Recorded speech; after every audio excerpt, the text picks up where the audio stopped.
when I was how old was I? 18, 17 and a half, 18.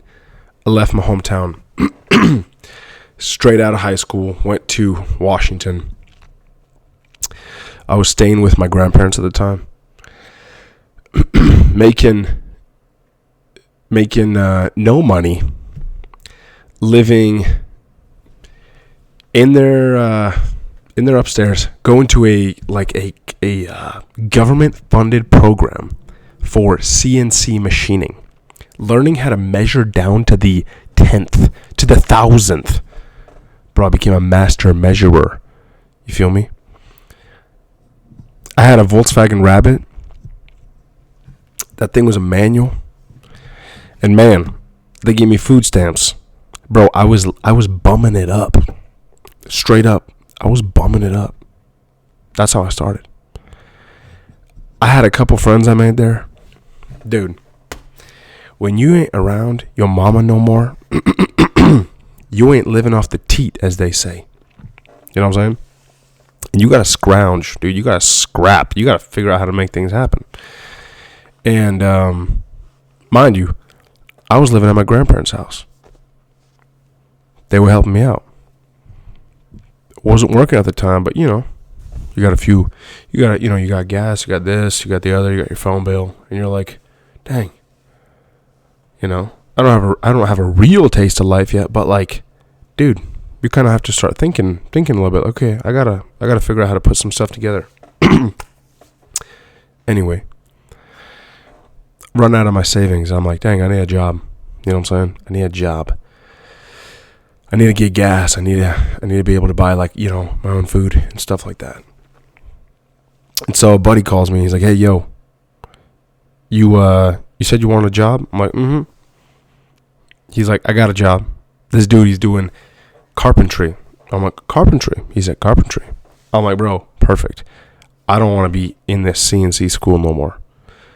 I ended up there just because, dude, I was doing so bad. My grandma worked for the government. And she's like, bro, we got to help this dude out. Like, just put him into anything.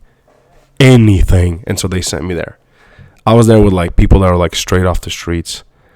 We had a couple guys who had, like, just witnessed a murder not that long ago. There was a bunch of Muslims, Indians. You know how Washington is. It's a salad. And so I'm trying to learn Spanish with these Mexican people. I'm learning about Muhammad with the Muslims. You know what I'm saying? They take me to OSHA place. It's a real place, bro. I would hate to work there. They show me people getting run over by forklifts and what happens to a human foot when it gets ran over by those flat metal wheels. Oh my gosh, bro, seared into my brain. They showed us what happens when you become part of the circuitry of a house, messing with the, what's it called? You know, the breaker panel? Yeah. Dude, since then, every time I mess with a breaker panel, I got a hand behind my back. Because I don't want to be completing that loop. No, thank you. Dude, sketchy. Lesson learned, though, nonetheless. Holy moly. They taught me CPR. Mouth to mouth, you know what I'm saying? Chest compressions, count to 30, wait, listen, mouth to mouth, count to 30. 2 fingers for the baby, 1 for a newborn. Dude, what else they teach me? All sorts of stuff. Because I left my hometown. Now, I'm not saying you can't learn any of this, you know, somewhere else. But all I'm saying is just leave your hometown. Bro, excuse me, I got a little bit of that sickness going on. It's, you know, wintertime and I work outside, so I got a little bit cold. And I got that sickness going on. Dude, leave your hometown. You're gonna start meeting new people. Shoot, you might even talk to a girl for the first time. That's crazy. And I don't just mean like, hey, I mean like actually talk to a girl. Try to make something happen. She's going to break your heart. But it's good. It's good for you. So leave your hometown. You know what I'm saying? Stop relying on mom and dad all the time. Stop relying on mom and dad to even about the way you view the world. And I don't mean go and be a rebel and be like, I'm a I'm not saying be a rebel, do any of that. What I'm saying is start to develop your own philosophy about life. You know what I'm saying? Critical thinking skills, social interaction with strangers that you ain't never met. Talking about Muhammad. Learn how to speak a little bit of Spanish. Learn how to measure to the, the nth degree, whatever. All these different stuff. You get so much more, how do I say this? Confidence as a young man coming into this world when I've been out of my hometown for a little bit and I can stand on my own 2 feet.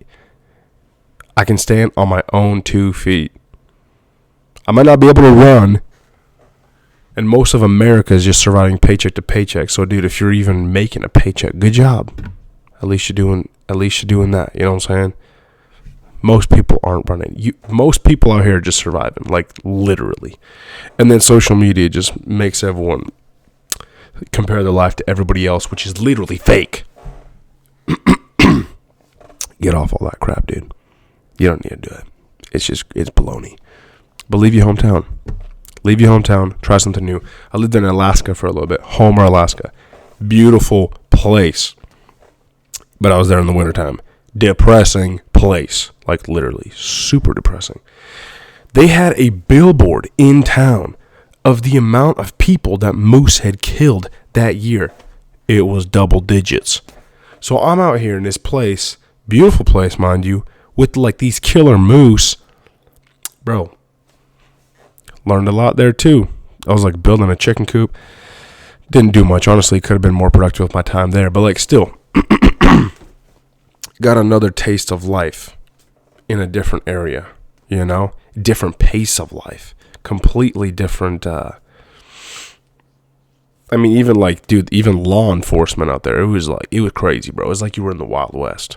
Like you could get, they would never recover your body. Like straight up. Went down to Vegas, butthole of America. Terrible place. Don't go there. Like, don't know why I was there. But even there, dude, I learned stuff about myself. And it's good. The trip wasn't good. But hindsight is 2020, and you either learn or you grow. So either way, it's a win. You know what I'm saying? So there, I definitely had to grow. There's a few things I had to learn there. I wasn't there for a long time. Went down, lived in Florida, Sarasota. Sweet place, actually. Very cool place. Got involved in like church growths and just all sorts of stuff going on down there. Lived on a motorcycle for like almost 7 months straight. Detuned R6, essentially is what the motor was. It was a Yamaha F06. I lived on that motorcycle. Lived on it. Rain, shine, don't matter. Sauna inside your helmet all day. You get to a red light and you're like, close that thing, keep riding. But, learned a ton about myself. Learning how to be by yourself, dude, that's an invaluable thing as a man. Most people don't know how to be by themselves. They just don't. They get scared. They get really afraid. They get into their heads and it's like,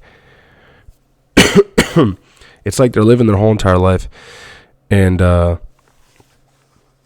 they can't just take a moment to just be with themselves, So, dare I say it, but like forced solitude. It's not always a bad thing if you force it upon yourself, like choose to kind of do stuff alone.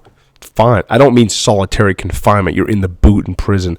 Like, don't get me wrong. Probably not the best place to be. But like learning how to do things by yourself, becoming independent in that way. Learning how to go to a job interview without your mom holding your hand and like show up, talk to the manager, talk to whatever executive is there and be like, hey, I want a job. This is what's going on. And when they say, all right, what makes you a good candidate for this position? What makes you a good candidate? And you just tell them, man. You just tell them. Say, brother, I love learning. I learn every single day. And the day that I stop learning, I hope that I die. And you guys have an opportunity here that helps me learn more. You know, people are like, dang, an ambitious young guy. Okay, that's kind of rare, you know. They're just used to these like brain rot individuals sitting there scrolling on TikTok, you know, during their lunch. Just, it's not that hard to get ahead when you actually start like looking at life, becoming more.